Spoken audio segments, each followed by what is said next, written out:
مفتی طارق مسعود lectures.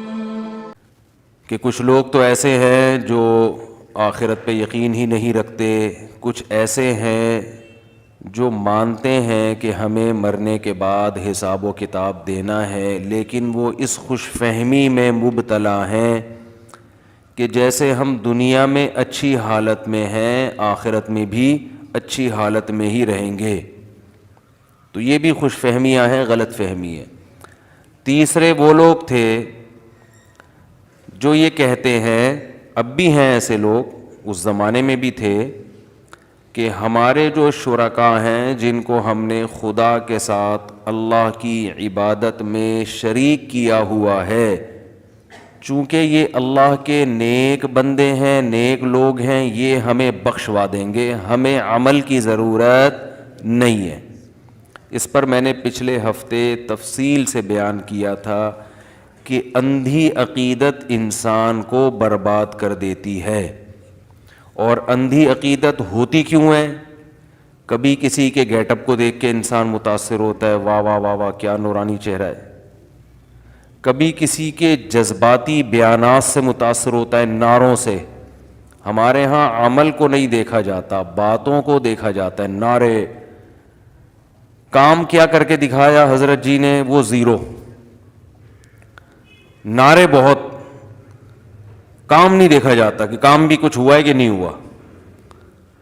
تو نعرے بازی، جو عشق مصطفیٰ میں زیادہ جذباتی تقریریں کر رہا ہے، چاہے وہ لوگوں کو بدعتوں میں ڈال رہا ہو، سنت کے راستوں سے ہٹا رہا ہو، اس کو نہیں دیکھا جاتا۔ تو اس لیے سب سے پہلے کس چیز کو فوکس کرنا ہے میرے بھائی؟ عمل کو، عمل۔ میں نے پہلے بھی یہ بات عرض کی تھی، آج کل ایک بہت بڑی بدعت کیا ہے کہ علماء کو الگ سے دفنایا جاتا ہے کسی الگ جگہ پہ۔ بھئی یہ جو عام قبرستان میں جو عام مسلمان ہیں، یہ کیا مریخ سے آئی بھی مخلوق ہیں؟ یہ کوئی اور مخلوق ہیں؟ ان میں کیوں نہیں دفناتے؟ یہ کیا؟ مجھے یاد ہے بچپن میں ایک صاحب نے نا، کہیں لوگ بیٹھے ہوئے کھانا کھا رہے تھے، تو ایک صاحب نے اپنا جھوٹا گلاس پی کے رکھا، تو اب ان کا بچہ اپنے باپ کا جھوٹا نہیں پی رہا، تو باپ کو غصہ آیا کہ میں کوئی بھینس ہوں جو میرا جھوٹا پیتے ہوئے تمہیں شرم آ رہی ہے، یا میں کوئی گائے ہوں؟ مطلب یہ کہ میں کوئی اچھوت تو نہیں ہوں نا جو باپ کا بھی جھوٹا نہیں پی رہے تم۔ تو جیسے یہ ابا کی توہین ہے کہ بیٹا نہیں پی رہا، تو اسی طرح یہ عام مسلمانوں کی توہین ہے ایک قسم کی، کہ عام لوگوں کو الگ قبرستان میں دفن کیا جائے اور جو خصوصی پروٹوکول والوں کو الگ جگہ پہ دفن کیا جائے۔ جو نیک لوگ ہوتے ہیں ان کی خواہش یہ ہوتی ہے کہ ہمیں عام مسلمانوں کے قبرستان میں ہی دفن کیا جائے، تاکہ جو اللہ کی رحمتیں ان عام مسلمانوں پر پڑ رہی ہیں وہی رحمتیں ہم پہ بھی ہوں۔ صرف پیغمبر کی یہ خاصیت ہے، صحیح حدیث ہے کہ کسی بھی پیغمبر کی جہاں موت واقع ہوتی ہے، پیغمبر کو وہیں دفن کیا جاتا ہے، اس جگہ سے ہٹایا نہیں جاتا۔ تبھی ہمارے نبی صلی اللہ علیہ وسلم کی جو قبر مبارک ہے، جہاں آپ کا انتقال ہوا امی عائشہ کے حجرے میں، وہیں دفن کیا گیا۔ پھر حضرت ابو بکر، حضرت عمر نے خواہش ظاہر کی کہ ہمیں نبی کے پہلو میں دفن کیا جائے، کیونکہ یہ دونوں نبی کے سب سے قریبی ساتھی تھے، اور اللہ ان کو مقام بھی دینا چاہتا تھا تاکہ جو درود و سلام کے نذرانے نبی صلی اللہ علیہ وسلم پہ پیش کیے جائیں، اسی کے ساتھ آپ دونوں پر بھی سلام کیا جائے، تو اللہ آپ کے مقام کو بڑھانا چاہتا تھا۔ اس کے بعد جتنے صحابہ ہیں سارے جنت البقیع میں دفن ہوئے ہیں، الگ سے ان کی کوئی الگ قبر نہیں بنائی گئی۔ حضرت عثمان کو دیکھ لیں، حضرت علی رضی اللہ تعالی عنہ ہیں، جتنے صحابہ عشرہ مبشرہ ہیں، الگ سے ان کے نہیں کہ بھئی یہ چونکہ زیادہ بڑا مقام تھا ان کی قبر وہاں بنے گی، باقیوں کی یہاں بنے گی۔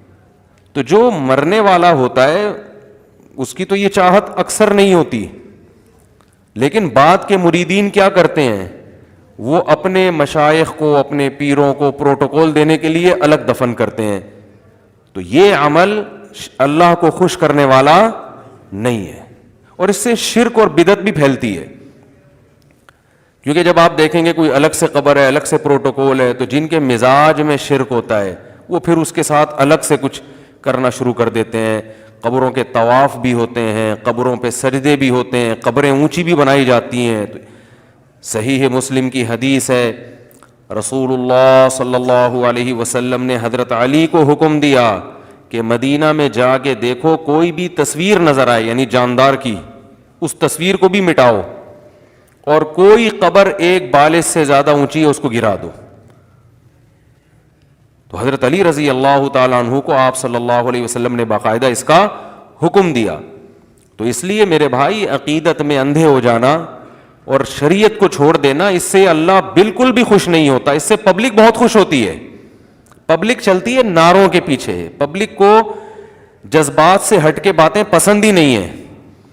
اچھا, پبلک کا جو مزاج ہے نا, ہم تو پبلک میں رہے ہیں, تقریریں بھی کی ہیں, بیانات بھی کیے ہیں. میں تو بیانات کر رہا ہوں جب میں, میرا خیال ہے 13-14 سال کی عمر سے میں نے بیانات شروع کیے ہیں. بالکل یعنی بلوغت کی دہلیز پہ جب قدم رکھتا ہے نا, تو میرے والد صاحب چونکہ بیان کرتے تھے تو مجھے بھی وہ دے دیتے تھے بیان. تو پبلک کا مزاج یہ ہوتا ہے کہ پبلک منفی باتیں زیادہ شوق سے سنتی ہے. یعنی اگر آپ تعریفیں کرنا شروع کر دو نا, فلاں بھی ٹھیک ہے, فلاں بھی ٹھیک ہے, فلاں بھی صحیح ہے, فلاں بھی صحیح ہے, پبلک کو نہیں ایسے خطیب پسند آتے. ایسے لوگ پسند آتے ہیں پبلک کو جو ہر ایک کو برا کہہ رہے ہوں. یہ پبلک کا مزاج ہوتا ہے. حکومت کی برائیاں کرو, پبلک کہتی ہے یہ آدمی کیا ہے, حق پرست, یہ کیا کر رہا ہے, ڈنکے کی چوٹ پہ حکومت کو برا کہتا ہے. یہ آدمی ڈنکے کی چوٹ پہ جو ہے وہ فوجیوں کو برا کہتا ہے. یہ آدمی ڈنکے کی چوٹ پہ عمران خان کو برا کہتا ہے. یہ ڈنکے کی چوٹ پہ مولانا فضل الرحمان کو برا کہتا ہے. یہ ڈنکے کی چوٹ پہ نواز شریف کو برا کہتا ہے. اس کو نہیں دیکھا جاتا کہ بات صحیح کر رہا ہے, غلط کر رہا ہے. نمبر 2, اس برا کہنے کا کوئی فائدہ بھی ہے یا نقصان ہے. اس چیز کو پبلک, دیکھو ہر برائی بیان کرنے کی نہیں ہوتی, اس کا کوئی فائدہ نہیں ہوتا. مثال کے طور پر آپ کے علاقے کا کوئی بڑا تھانے دار ہے, SHO صاحب آیا آپ کے علاقے میں. اب اگر آپ اس تھانے دار سے بنا کے رکھیں گے, چل رہا ہے بیان, آپ اس تھانے دار سے اگر بنا کے رکھیں گے تو بہت سارے کام نمٹا سکتے ہیں آپ. ایک مثال دے رہا ہوں, تھانے دار جیسا بھی تھا, علاقے میں کوئی SHO آیا, آپ نے کیا کیا, اس سے چائے وائے پلائی, تعلق اچھے کر لیے تاکہ اس سے آپ پازیٹیو کام بہت سارے, بولو بھائی, لے سکے. پھر وہ فلاں مسجد کو بھی گرنے سے بچا لیا آپ نے, اور فلاں کوئی 2-4 غریبوں کے معاملے اٹکے ہوئے تھے تھانے میں, وہ جیل میں بند تھے, تعلقات کی بیس پہ ان مظلوموں کو بھی آپ نے نکلوا لیا. تو یہ آدمی کام زیادہ کرے گا نا, اس نے قوم کی خدمت زیادہ کی نا, کیونکہ SHO سے لڑ تو کوئی سکتا نہیں ہے. کیا خیال ہے؟ لیکن پبلک کو ایسا آدمی پسند, بولو, نہیں ہوگا. پبلک کو وہ پسند ہوگا کہ ممبر پہ بیٹھتے ہی علاقے کے SHO کو برا بلا کہنا شروع کر دے, یہ چور ہے, یہ رشوت خور ہے, یہ یوں ہے, یہ فلانا ہے, ڈمکانا ہے. کام دھیلے کا نہیں کرے گا ایسا آدمی, کیونکہ جب آپ نے علاقے کی پولیس سے ہی دشمنی مول لی ہے تو اب کام تو آپ سے ککھ بھی نہیں ہو سکتا, بلکہ جو کام آپ کر بھی سکتے تھے نا وہ بھی نہیں پولیس رکاوٹ ڈالے گی, وہ بھی نہیں کرنے دے گی آپ کو. لیکن پبلک میں آپ کا ڈنکا بجنا شروع ہو جائے گا. پبلک کہے گی حق پرست آدمی ہے, ڈنکے کی چوٹ پہ حق بیان کرتا ہے. حالانکہ اسلام میں حق برائے حق کی کوئی ویلیو نہیں ہے. وہ حق جس سے آگے کام ہو, ہر حق بات کرنے کی نہیں ہوتی. معاشرے میں اس کا فائدے کے بجائے نقصانات زیادہ ہوتے ہیں. اس کی ہمیں حدیث سے بھی مثال ملتی ہے. رسول اللہ صلی اللہ علیہ وسلم, ادھر توجہ رکھیں بھائی, رسول اللہ صلی اللہ علیہ وسلم نے بیت اللہ کی جو تعمیر ہے نا, بیت اللہ, حضرت ابراہیم علیہ السلام نے جو بیت اللہ کو تعمیر کیا تھا وہ حتیم تک تھا. حتیم اس کا حصہ ہے, وہ جو ایک کرو نشان ہے نا حتیم, وہ اس کا حصہ ہے. آپ صلی اللہ علیہ وسلم نے ارادہ کیا کہ جہاں ابراہیم علیہ السلام نے جہاں تک بیت اللہ کی دیواریں کھینچی تھیں تو میں بھی وہیں تک کروں. لیکن چونکہ زمانہ جاہلیت میں بیت اللہ کی تعمیر کم ہوئی تھی, اور ہوئی اس لیے کم تھی کہ جب زمانے جاہلیت میں قریشیوں نے ارادہ کیا کہ بیت اللہ کو دوبارہ سے تعمیر کرتے ہیں تو حلال پیسے کم پڑ گئے تھے, پھر حرام آمدن تھی, تو انہوں نے کہا ہم حرام آمدن بیت اللہ کی تعمیر میں نہیں لگائیں گے. تو پیسوں کی کمی کی وجہ سے جو تعمیر کا کام تھا ادھورا ہوا, اتنا ہوا جتنا آج ہے, جتنا یعنی مربع ہے نا, اب تو اسکوائر ہے, تو اتنا کام ہوا. لیکن چونکہ ایک زمانہ بیت گیا تو نبی نے ارادہ کیا کہ بھائی اب تو اللہ نے اسلام کو غلبہ دیا ہے, مکہ بھی فتح ہو گیا, اب آپ نے ارادہ کیا کہ بیت اللہ کو وہیں تک تعمیر کریں جہاں ابراہیم علیہ السلام نے تعمیر کیا تھا. تو یہ اصل تو یہ تھا نا.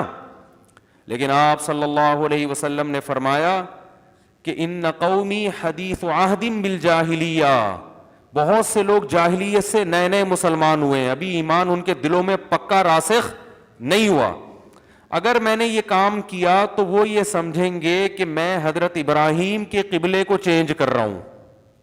تو آپ نے فرمایا اس کام کو ایسے ہی چھوڑ دیا جائے.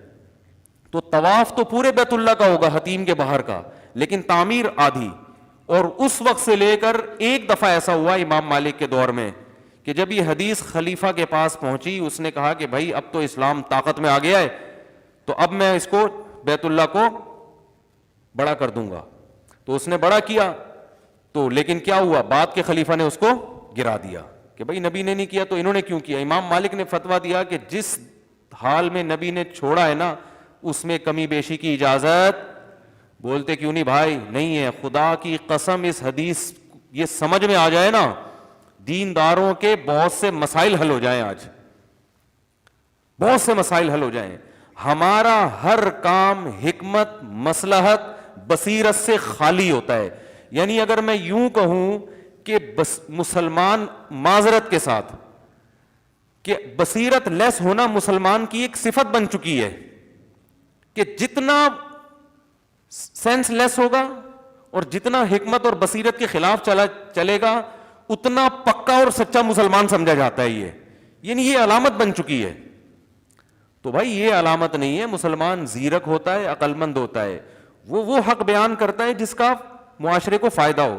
جہاں فائدہ نہیں ہے تو ہر بات بیان کرنے کی بولو بھائی نہیں ہوتی.